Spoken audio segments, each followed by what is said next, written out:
Soybean की वही पुरानी सब्जी और नाश्ते तो आपने हज़ारों बार खाए होंगे, लेकिन क्या कभी सोयाबीन में दही डालकर ये नई रेसिपी आपने कभी बनाई है? आज मैं आपके साथ एक ऐसी यूनिक और एकदम नई रेसिपी शेयर करने वाली हूँ जो आज से पहले आपने ना कभी देखी होगी और ना ही कभी खाई होगी। प्रोटीन से भरपूर और दही के साथ इसका ये गजब का कॉम्बिनेशन आपको उंगलियां चाटने पर मजबूर कर देगा। एक बार इसे देख लिया ना तो गारंटी है कि पुराने सारे तरीके भूल जाओगे। तो चलिए दोस्तों, शुरू करते हैं आज की बहुत ही टेस्टी और यम्मी रेसिपी बनाना। तो मैंने एक बर्तन में 2 से 3 कप लिया है गर्म पानी, जिससे कि हमारा काम फटाफट हो जाएगा। और 2 से 3 कप इसमें सोया बड़ी डालकर ढककर 5 मिनट के लिए छोड़ दी हैं। और इतनी देर में मैंने ले लिए यहाँ पर 2 कप ताज़ा दही।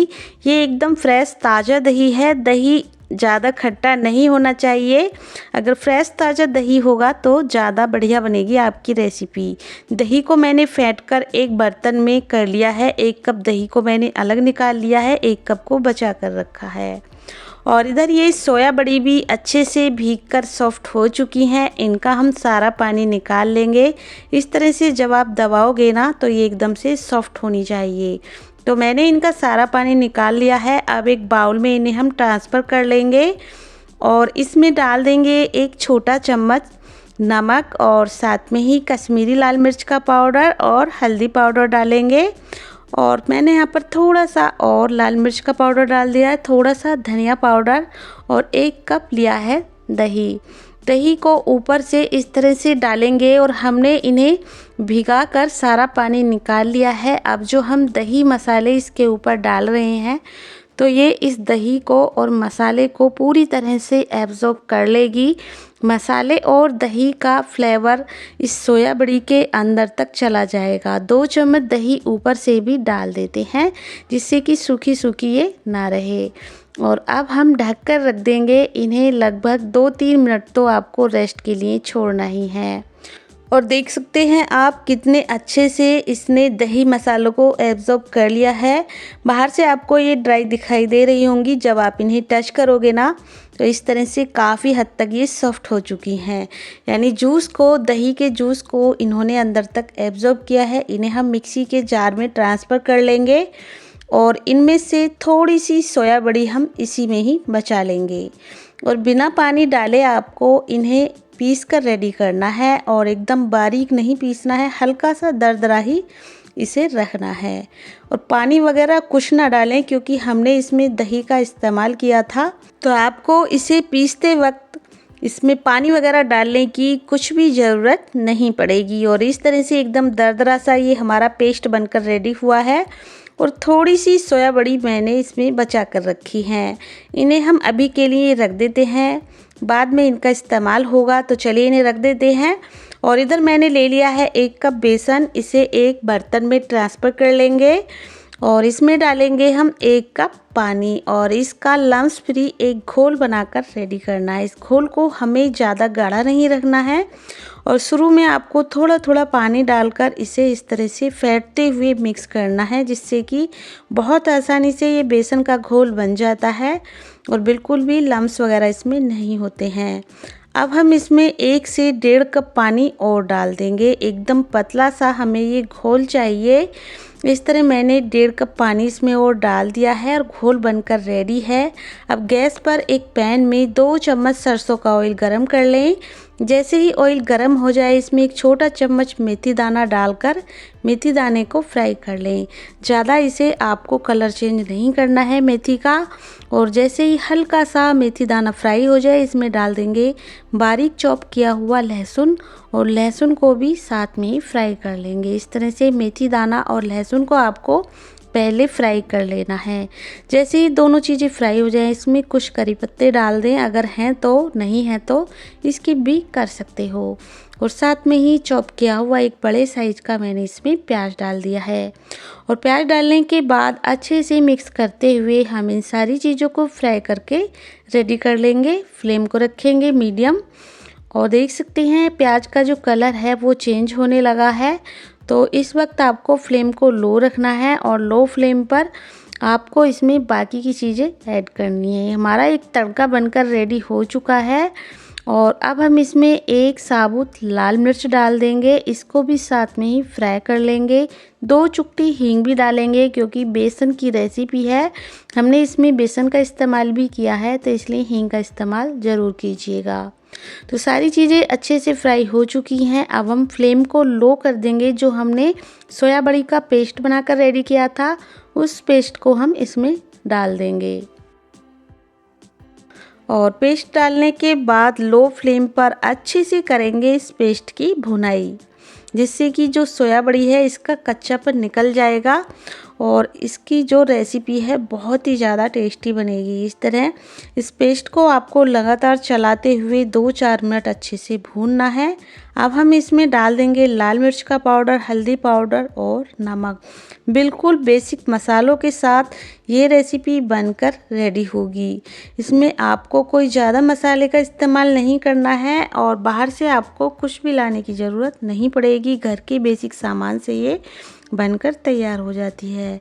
अब जब ये पेस्ट भुन जाए तो जो हमने घोल बनाया था बेसन का, वो सारा घोल इस वक्त इसमें डाल दें। फ्लेम को लो रखें और लो फ्लेम पर लगातार इसे हम चलाते हुए अच्छे से सोया बड़ी के पेस्ट और बेसन को मिक्स करेंगे।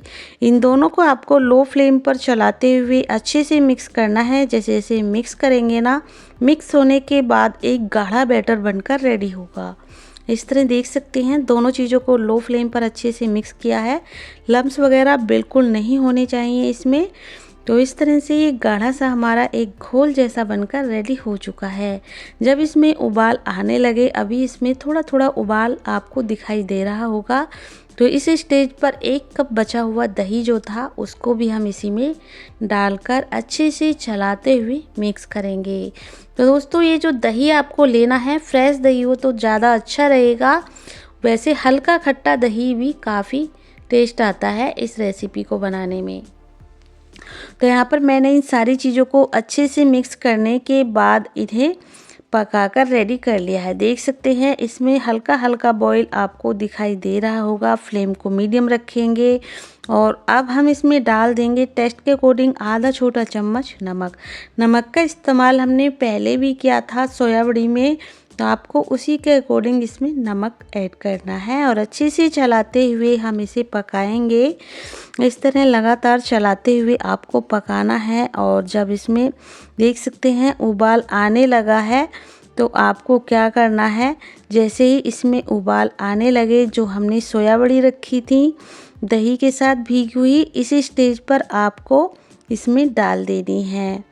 तो जब उबाल आने लगे तभी आपको ये सोया बड़ी इसमें डालकर अच्छे से मिक्स कर देना है। तो अब हम धीमी आंच पर लगभग 5 मिनट के लिए लो फ्लेम पर इसे पकाएंगे, जिससे कि जो सोया बड़ी है वो भी ग्रेवी में अच्छे से एब्जॉर्ब हो जाएगी और अच्छे से पक जाएगी, सॉफ्ट हो जाएगी। तो 5 मिनट के लिए हम क्या करेंगे, इसे ढक देंगे। फ्लेम को लो रखेंगे और लो फ्लेम पर इसको हमें पकाना है तब तक कि ये पूरी तरह से पक ना जाए। तो बाद में मैं आपको बताऊंगी जब ये पूरी तरह से पक जाएगी तो इसकी भी एक पहचान होती है, जिससे कि आपकी रेसिपी बिल्कुल कच्ची नहीं रहेगी। तो इस तरह मैंने लो फ्लेम पर 5 मिनट के लिए इसे पकाया है और देख सकते हैं किनारों की तरफ से ऑयल रिलीज़ होने लगा है और किनारों की तरफ पपड़ी जैसी आपको दिखाई दे रही होगी। तो समझ लीजिए ये हमारी पूरी तरह से पक चुकी है रेसिपी। तो आपको इसकी अच्छे से पकाई करनी है, जिससे कि जो सोया बड़ी का कच्चापन है बेसन का और दही का, वो अच्छे से निकल जाए। और जितने अच्छे से आप इसे पकाओगे ना, खाने में उतनी ही ज़्यादा टेस्टी लगेगी। तो इस तरह आप देख सकते हैं ऑयल जो है किनारों की तरफ से ऊपर आने लगा है। पूरी तरह से ये पक चुकी है, सोया बड़ी भी सॉफ्ट हो गई है और बाद में और भी ज़्यादा ये थिक हो जाती है। अब धनिया पत्ता डाल दें, मिक्स कर दें, गैस को कर दें ऑफ। और आप इस रेसिपी को क्या नाम देना चाहोगे दोस्तों, कमेंट करके ज़रूर बताइएगा। मेरे इस प्यारे से वीडियो को आप देश के किस कोने, किस शहर से देख रहे हो, ये आप मुझे ज़रूर बताइएगा, जिससे कि मैं आपको थैंक यू बोल सकूं। तो चलिए दोस्तों, मैं आपको इसे ठंडा करने के बाद भी दिखाती हूँ। अभी 2-3 मिनट ही हुए हैं इसे गैस से उतारे हुए और इसका टेक्सचर देखिए, एकदम गाढ़ी लबाबदार हमारी ये कढ़ी बनकर रेडी है। तो दोस्तों मैं तो इसे कहना चाहूँगी प्रोटीन से भरपूर सोया बड़ी की कढ़ी। आप इस रेसिपी को क्या नाम देना चाहते हो ये आप मुझे ज़रूर बताइएगा।